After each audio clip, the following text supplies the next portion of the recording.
Pemirsa, peringatan Hari Buruh tahun ini diwarnai dengan sejumlah kebijakan yang disebut sebagai kado dari Presiden Prabowo, mulai dari Satgas PHK, Perpres Ojol, hingga perlindungan pekerja informal.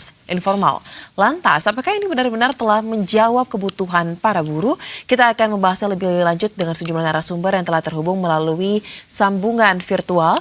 Di antaranya ada tenaga ahli utama Badan Komunikasi Pemerintah Republik Indonesia, Kurnia Ramadana, kemudian Presiden KSBSI Eli Rosita Silaban, serta Edi Wuryanto, anggota Komisi 9 DPR RI dari fraksi PDI Perjuangan.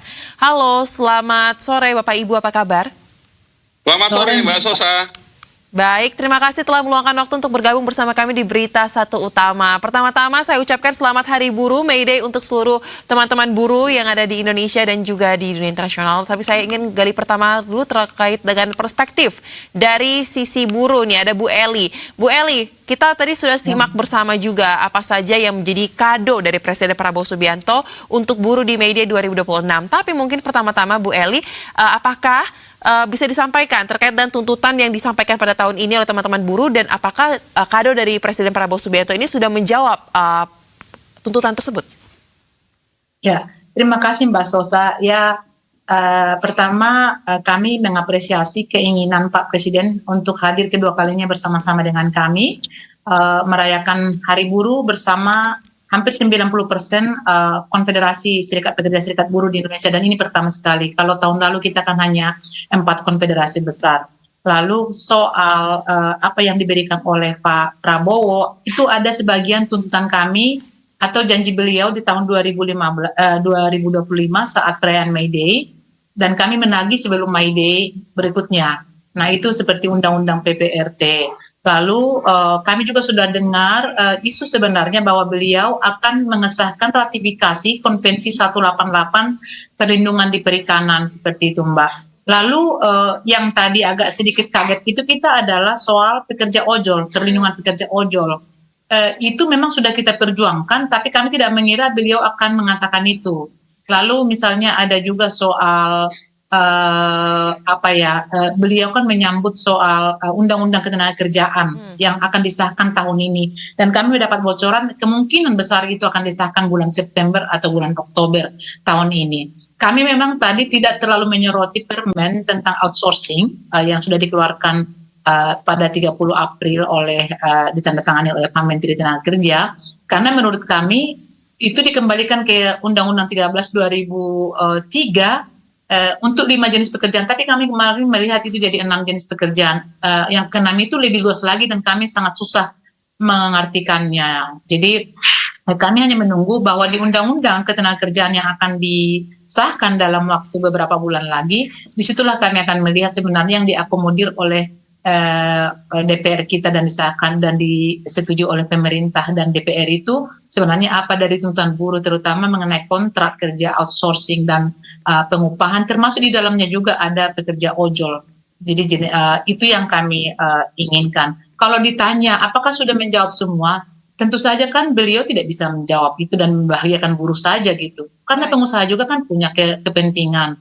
Buruh punya kepentingan, pengusaha. Artinya Bapak Presiden kan harus melihat kedua sisi supaya perekonomian ini berjalan dengan baik dan tidak hanya mementingkan satu pihak saja. Jadi kami memaklumi apapun yang beliau hadiahkan hari ini adalah bentuk perjuangan dan komunikasi kami selama ini yang lebih membuka ruang dialog daripada turun ke jalan, dan sisanya nanti akan kami minta lagi di perjuangan-perjuangan berikutnya. Baik, tapi apresiasi tetap diberikan ya, karena ada hal-hal yang memang di luar prediksi ternyata menjadi atensi juga dari Presiden Prabowo Subianto.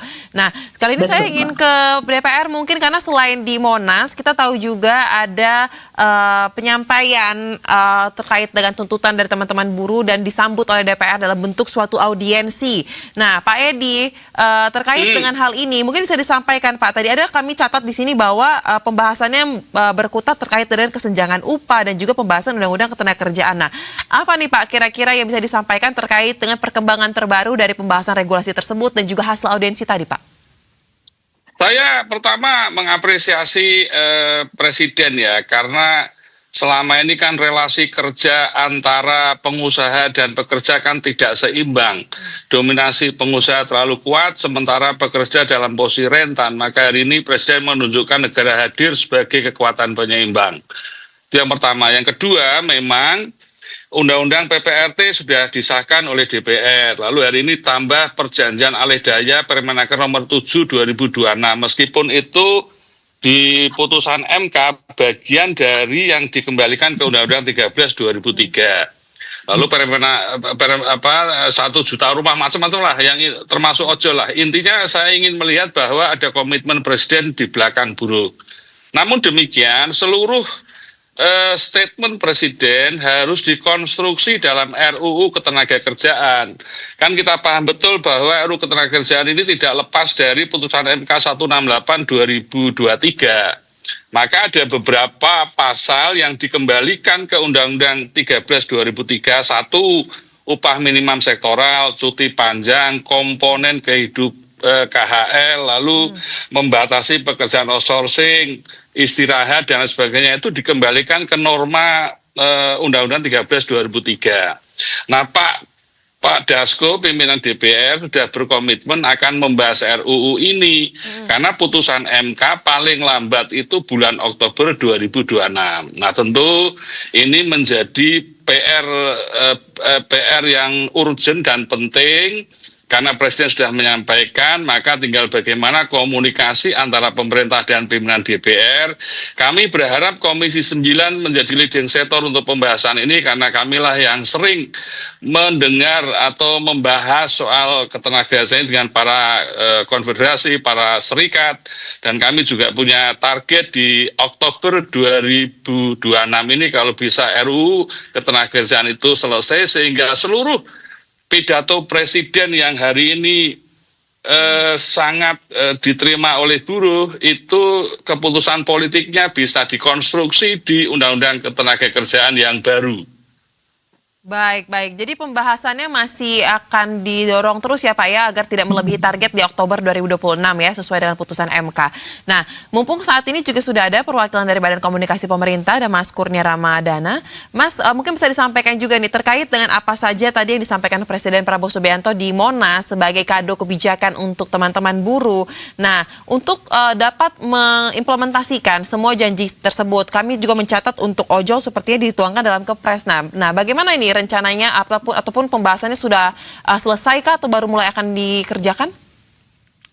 Iya, yang pertama tentu dari pemerintah mengucapkan selamat Hari Buruh Internasional, dan pemerintah menegaskan bahwa ketika ada suara-suara dari perwakilan pekerja, perwakilan buruh, tentu pemerintah mempunyai kewajiban untuk membuka telinga selebar-lebarnya dan bekerja untuk mengimplementasikan suara-suara dari para pekerja atau aspirasi mereka. Ada yang pertama ingin saya sampaikan, tahun 2025 yang lalu ada sejumlah komitmen atau janji dari Presiden Prabowo Subianto terhadap seluruh komponen pekerja atau buruh. Dan di tahun 2026 ada beberapa hal yang sebenarnya sedang dikerjakan oleh pemerintah untuk memenuhi komitmen dari Presiden Prabowo Subianto. Misalnya yang pertama, Presiden berjanji untuk secara umum untuk menghapus kemiskinan. Dan tentu selama 1 tahun tersebut, pemerintah berusaha menjawab dengan program-program yang konkret.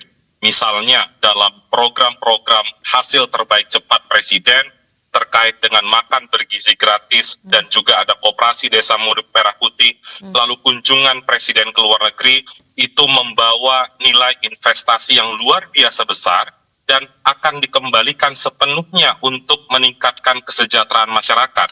Dan juga yang kedua, misalnya Presiden sempat berjanji atau berkomitmen untuk menarik aset, atau menarik kembali aset negara, dan itu dijawab oleh pemerintah melalui Satuan Tugas Penertiban Kawasan Hutan. Ada sejumlah dana triliunan rupiah, ada aset yang luar biasa besar yang sebenarnya milik negara, dan berkat proses administrasi hukum tersebut akhirnya dapat kembali ke negara. Lalu juga ada janji bentuk Satgas PHK, dan itu sedang berlangsung, membentuk Dewan Kesejahteraan Buruh, Undang-Undang PPRT menjadikan almarhumah Marsinah menjadi pahlawan nasional, dan itu sebagian besar sudah direalisasikan. Terkait dengan pertanyaan tadi, kita tahu ada beberapa hal penting yang disampaikan oleh Presiden. Misalnya yang pertama, yang tentu gaungnya sangat besar, karena memang selama ini menjadi keresahan dari sejumlah komponen pekerja, yaitu saudara-saudara kita yang menjadi driver ojek online. Presiden membuat keputusan untuk fee aplikator maksimal 10% untuk pengemudi online, 8 atau 10%. Dan itu menjadi salah satu hal yang selama ini diinginkan oleh saudara-saudara kita driver ojek online, lalu membentuk Satgas Pemutusan Hubungan Kerja dan pembentukan Dewan Kesejahteraan Buruh. Tentu ada beberapa hal yang proses administrasinya masih berlangsung dari komitmen besar Presiden dari tahun 2025, dan pemerintah akan memaksimalkan kerja dan berusaha memastikan transparansi informasi itu tetap tersaji kepada masyarakat. Baik. Kita akan lanjutkan pembahasan masih seputar terkait dengan peringatan May Day 2026. Namun tahan sebentar Bapak Ibu, kita akan simak terlebih dahulu kumandang azan maghrib berikut ini. Pemirsa, Anda kembali bersama kami di Berita Satu Utama dan kita lanjutkan dialog bersama dengan para narasumber masih berkaitan dengan May Day 2026. Saya ingin ke Bu Eli lagi. Bu, dari KSBSI kita tahu ya bahwa pembahasan terkait dengan rancangan undang-undang ketenagakerjaan ini masih terus berjalan. Tapi Bu, kalau bisa jujur, seperti apa keterlibatan dari teman-teman buruh untuk dapat membahas terkait dengan aturan baru tersebut? Apakah memang sudah pernah juga menyampaikan atau diundang dalam rapat-rapat yang berlangsung untuk menyampaikan poin-poin penting mengenai kesejahteraan para buruh?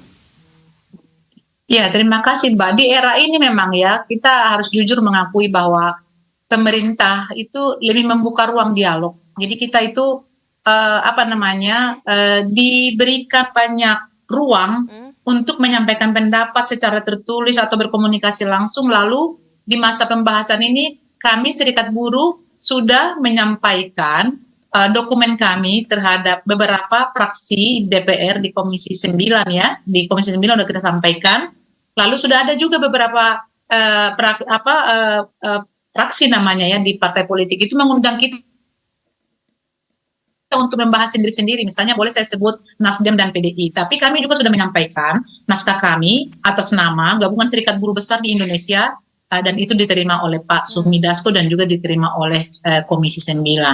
Artinya keterlibatan itu sudah lebih terbuka di zaman ini di pemerintahannya Pak Prabowo daripada sebelumnya. Sebelumnya, kenapa ada penentangan itu? Memang kita hanya diundang untuk datang sebentar, lalu ada tanda tangan itu, misalnya absensi dan tidak terlibat secara langsung. Walaupun kami memiliki dokumen, tapi dokumen itu tidak pernah sepertinya dilihat gitu.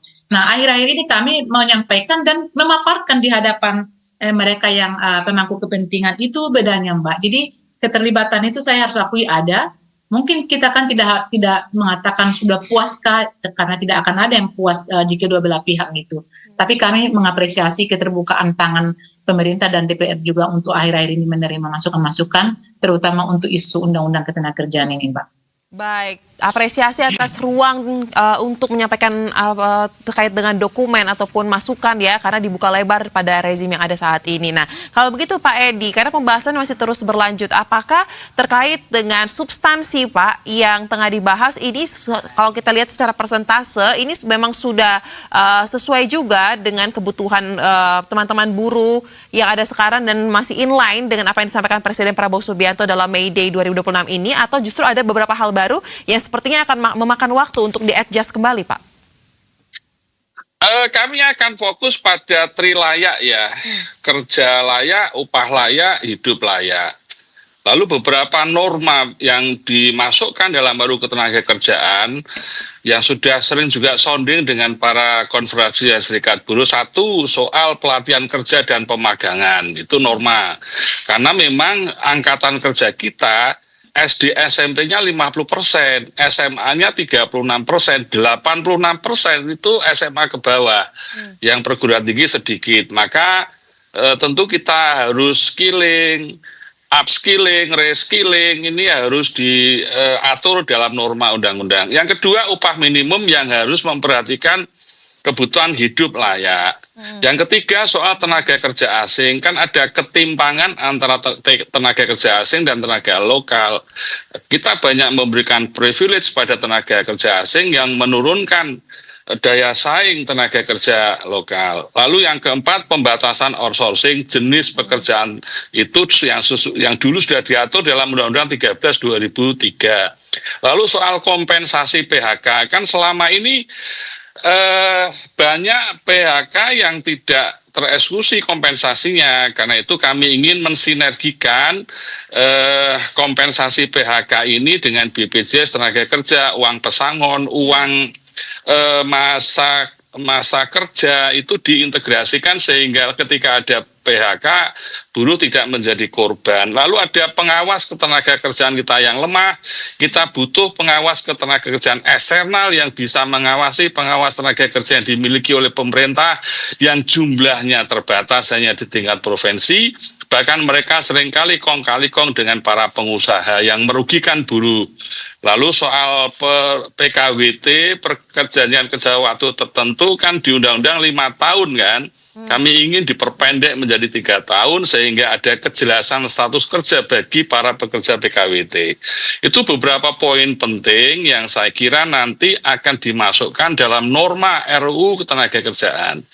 Maka sekali lagi kami ingin Komisi 9 yang sudah ada panja RUU Ketenagakerjaan ini bisa bekerja dengan lebih cepat, tapi sekali lagi itu butuh komunikasi antara pimpinan DPR dengan pemerintah, khususnya Kementerian Tenaga Kerja. Kalau Presiden sudah memiliki komitmen politik, pasti pembahasan RUU itu bisa cepat karena beberapa norma sudah sering kita bahas. Lalu putusan MK juga perintahnya jelas.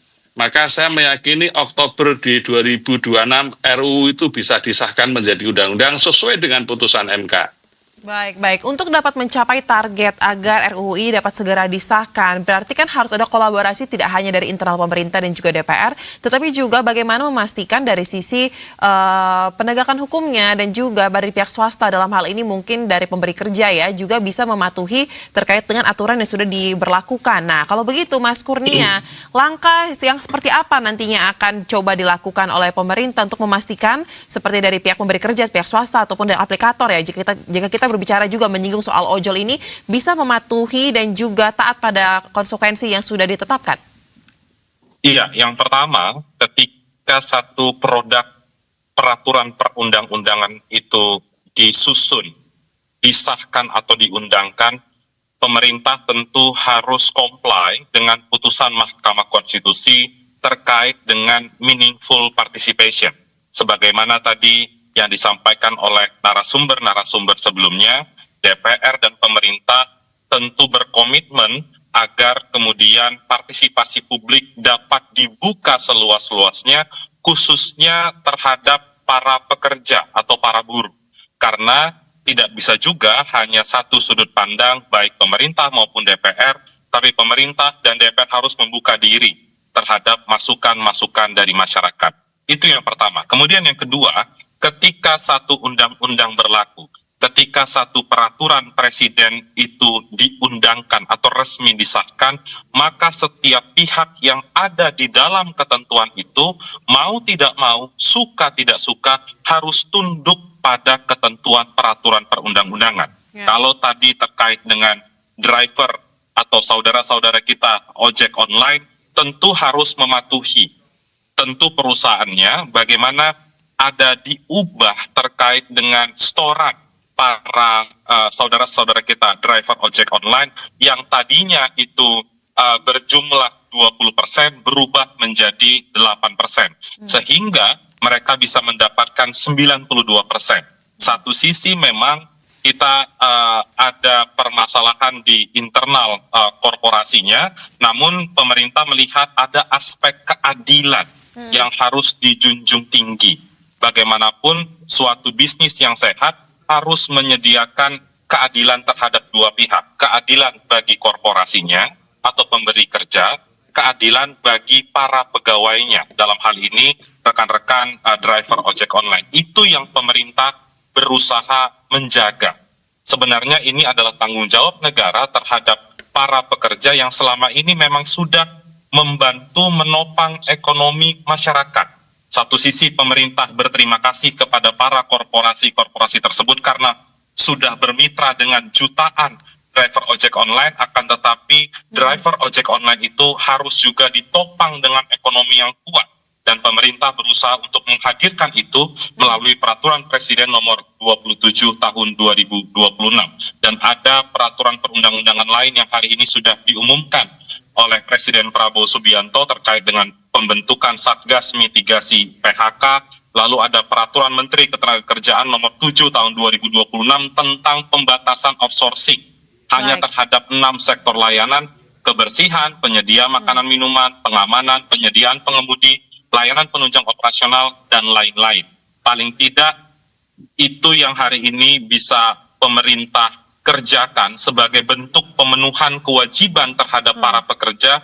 Sembari ke depan ada banyak yang belum dilakukan, tentu pemerintah membuka diri terhadap keterlibatan dari masyarakat, termasuk masukan-masukan masyarakat, agar kemudian para pekerja kita bisa benar-benar merasakan dampak dan kewajiban pemerintah untuk mensejahterakan rakyat itu dapat terlaksana. Demikian, Mbak. Baik, tapi mungkin sedikit lagi Mas Kurnia, ini kan banyak poin-poin yang dibahas tadi itu sebenarnya substansinya akan termaktub dalam revisi Undang-Undang Ketenagakerjaan yang masih kita nantikan nanti Oktober 2026 harapannya sudah disahkan ya. Tetapi untuk indikator kira-kira nih Mas, apakah ada indikator yang bisa dibagikan kepada publik yang menjadi checklist point mungkin ketika kebijakan ini nantinya akan coba didorong, timeline waktunya untuk memastikan masih on the track ini apakah ada sudah disiapkan juga dan bisa disampaikan?